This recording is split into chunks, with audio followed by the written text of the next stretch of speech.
আপনি পারলে দান করবেন, না পারলে অন্য কাউকে বাধা দিয়েন না। মনে রাখবেন, মসজিদ মাদ্রাসায় আপনি দান না করলে আপনি হেরে গেলেন। মসজিদ মাদ্রাসা কোনোদিন আটকে থাকবে না, কোনো না কোনো ভাবে আল্লাহ চালায় নেবেন।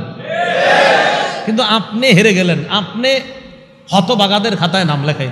এই মসজিদটা ঘটনাচক্রে ঘোষণা দিল মসজিদের কর্তৃপক্ষ কমিটি যে আমরা, এটা তো দুতলাই নাকি তিনতলা মসজিদটা, আচ্ছা ঘোষণা দিল আমরা 4 তলা করব, অনুদান দেন।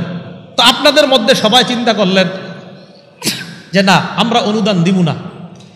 তো এই যে আপনারা হঠাৎ চিন্তা করলেন অনুদান দিব না, আপনারা নিজেরাও জানেন নাই আপনাদের মাঝেই 2-4 জনের দিল আল্লাহ তৈরি করে দিবে, আপনাদের 100 জনেরটা ওই 3-4 জন দিয়ে দিবে।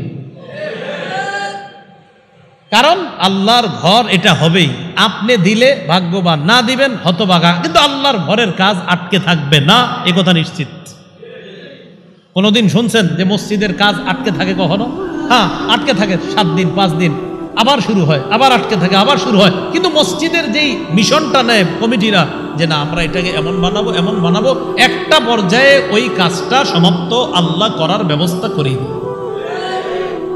তো মুনাফিকদের স্বভাব দান করো না এই কথা কয়, তাহলে আমরা এই কথা বলবো না। হ্যাঁ, খারাপ কাজে কেউ দান করতে গেলে বলবো ভাই খারাপ কাজে দান করো না, ভালো কাজে দান করো। এবার আল্লাহ কি জবাব দেয় দেখেন, ওয়ালিল্লাহি খাযাইনুস সামাওয়াতি ওয়াল